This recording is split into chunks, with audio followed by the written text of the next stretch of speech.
Assalamualaikum warahmatullahi wabarakatuh. Alhamdulillahirabbil alamin. Assalatu wassalamu ala nabiyyina Muhammadin wa ala alihi washabihi ajma'in. Amma ba'du. Teman-teman yang dimuliakan Allah Subhanahu wa taala, kita bertemu kembali di channel Cahaya Hidayah. Nah, teman-teman, jadi di video kali ini saya akan mereaksi kembali yaitu tentang terkait perkataan dari Gus Miftah. Yang dimana Gus Miftah ini menghina yaitu seorang profesi seorang dokter ya, teman-teman ya.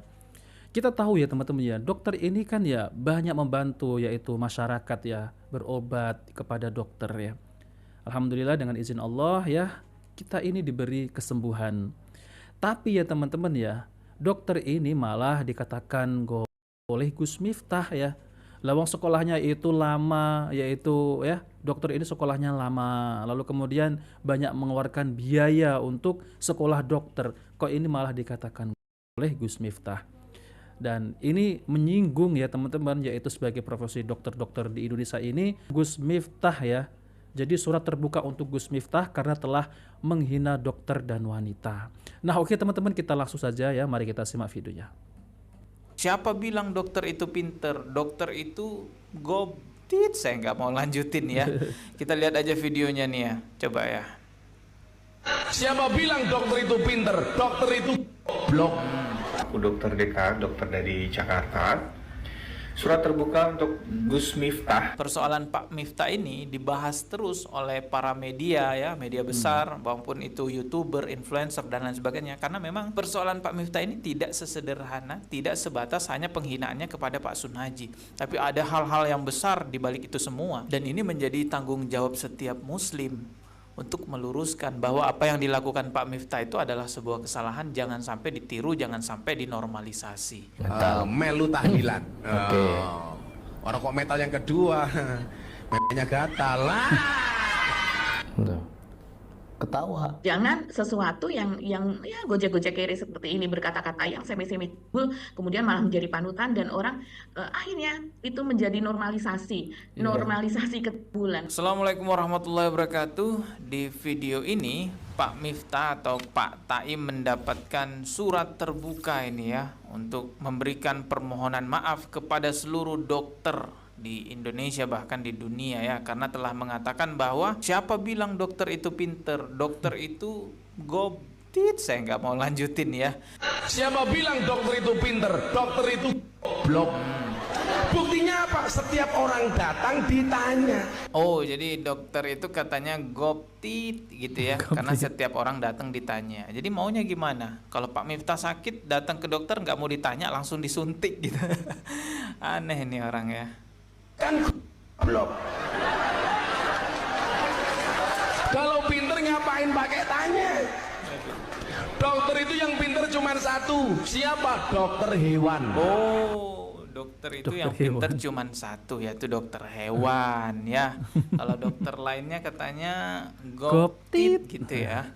Ya sudah, kalau Pak Miftah sakit nanti ke dokter hewan aja. Kan katanya yang pinter cuma dokter hewan kan? ya. Nggak pernah ditanya, langsung disontek. Hai, sebelumnya izin stage. Ini yang belum kenal, salam kenal. Aku dokter DK, dokter dari Jakarta. Surat terbuka untuk Gus Miftah, Bapak Miftah, untuk secara terbuka memohon maaf kepada seluruh dokter Indonesia, termasuk Ikatan Dokter Indonesia, karena perkataan Anda, Bapak Miftah, telah mencederai kami, seluruh dokter Indonesia, yang notabene kami hanyalah seorang dokter yang alhamdulillah diberi amanat oleh Allah Subhanahu wa taala untuk diberikan ilmu, untuk memberikan terapi, memberikan pengobatan ke pasien tanpa rasa pamrih dengan ilmu yang kami punya.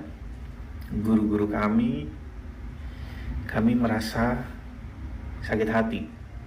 Jujur, saya secara pribadi juga sakit hati atas perkataan Anda yang mengatakan, saya nggak tega nyebutnya. Dan Ya wajar ya, setiap orang tuh punya profesinya masing-masing ya. Bagaimana perasaan Anda jika profesi Anda yang susah sekali Anda gapai, sekolahnya panjang gitu, menghabiskan biaya yang cukup mahal biayanya untuk menggapai profesi itu, tiba-tiba dihina seperti itu. Ya, jelas sakit hati lah teman-teman ya. Apalagi Iya. nih dokter, profesi yang sangat mulia ya, menyelamatkan nyawa seseorang. Terus dikatakan goptit gitu ya, saya nggak mau nyebutin sih. Ya, Dan saya rasa juga nggak pantas untuk mengatakan kata-kata itu. betul. Namanya seorang dokter, kedatangan seorang pasien, pasti kita akan melakukan anamnesa. Betul, pasti ditanya lah, Pak, sakitnya apa? Hmm. Pak, ini kepalanya terasa apa? Dadanya sesek atau enggak? Ya dokter pasti tanya-tanya hal seperti itu. Gak mungkin lah pasien datang tiba-tiba langsung Disuntik. dikasih obat nih minum. Pasien datang tiba-tiba langsung disuntik nih. Gak mungkin seperti Tak itu. mungkin seperti itu. Menggali secara detail untuk penegakan diagnosa. Betul. Dari diagnosa itu barulah kita akan memberikan terapi, treatment, baik pengobatan dan segala macam. Jadi jangan menganggap sepele, jangan menganggap bercandaan.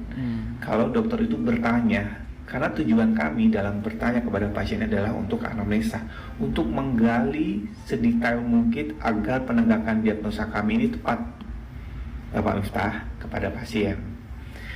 Itu penjelasan saya secara singkat dan sepertinya nggak perlu panjang lebar. Intinya saya meminta kepada Bapak Miftah untuk meminta maaf kepada seluruh dokter yang ada di Indonesia, karena perkataan Anda sangat mencederai kami, dokter-dokter di Indonesia. Terima kasih.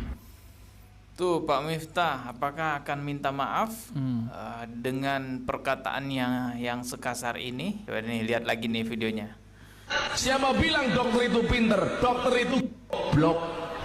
Buktinya apa? Setiap orang datang ditanya, kan goblok. Kalau pinter ngapain pakai tanya?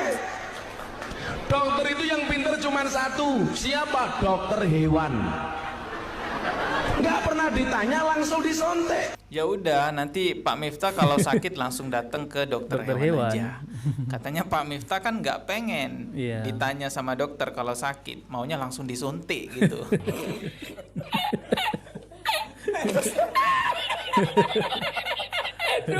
Anda bisa lihat fenomena Pak Miftah ini masih terus dibahas oleh media, bahkan Media. media-media besar sampai detik ini masih memberitakan tentang Pak Miftah. Pak Miftah. Termasuk juga YouTuber, TikTokers, selebgram ya, semuanya lah yang ada di media masih sampai saat ini membahas tentang Pak Miftah. Hal ini karena ternyata persoalan Pak Miftah tidak sesederhana atau tidak sebatas hanya penghinaan Pak Miftah kepada Sun Haji atau kepada Pak Sun Haji yang viral itu. Kalau persoalannya hanya sebatas kepada Pak Sun Haji, ya udah, pada saat Pak Miftah minta maaf mengundurkan diri harusnya udah selesai semua. Tapi ternyata tidak sesederhana itu. Banyak hal lain di balik ini semua yang lebih parah lagi.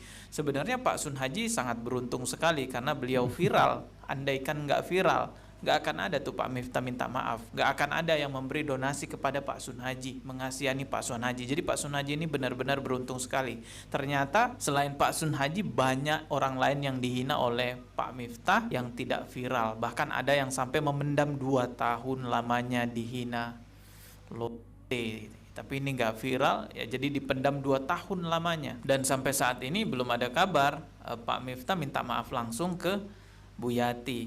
Nah, teman-teman yang dimuliakan oleh Allah Subhanahu wa taala ya, jadi seperti itulah ya video-video yang beredar di media sosial tentang terkait Gus Miftah ini. Yang dimana Gus Miftah itu bukan 1-2 kali ya, bahkan banyak ya jejak digitalnya Gus Miftah ini. Yang dimana ya mereka ini Gus Miftah ya itu suka menghina dan seperti yang tadi itu ya teman-teman ya. Apalagi ya video-video yang viral itu ya. Yang belum viral saja itu banyak ya teman-teman, mungkin bisa ratusan kali ya. Saya heran ya teman-teman ya, ceramah-ceramah Gus Miftah ini kok masih saja ada yang ngundang ya. Padahal tarifnya itu bukan main-main loh, ya sampai ratusan juta ya. Tapi apa yang disampaikan itu ya, gak ada ya isinya, itu ilmu gak ada. Ya seperti itu isinya hanya guyonan, ketawa-ketawa, gak ada isinya itu menyampaikan yaitu ya Al-Quran dan hadis Nabi SAW. Tapi anehnya ya pengikutnya ini juga masih aja setia ya teman-teman ya. Apa yang dicari itu ya? Apa hanya ingin mencari yang penting ustadznya itu lucu ya, untuk menghibur ya, datang ke pengajian itu niatnya untuk menghibur diri ya. Kan gak pas ya teman-teman ya. Datang pengajian itu untuk mencari ilmu ya, untuk mengambil ilmu, menimba ilmu dari seorang ya kiai ataupun gus ataupun ustadz. Tapi ini malah seperti itu ya teman-teman. Kan kasihan ya itu ya.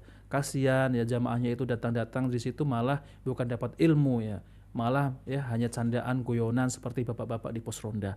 Nah, oke teman-teman, itu saja yang ingin saya sampaikan. Jika video ini bermanfaat jangan lupa like dan subscribe di channel Cahaya Hidayah. Wabillahi taufiq wal hidayah. Wassalamualaikum warahmatullahi wabarakatuh.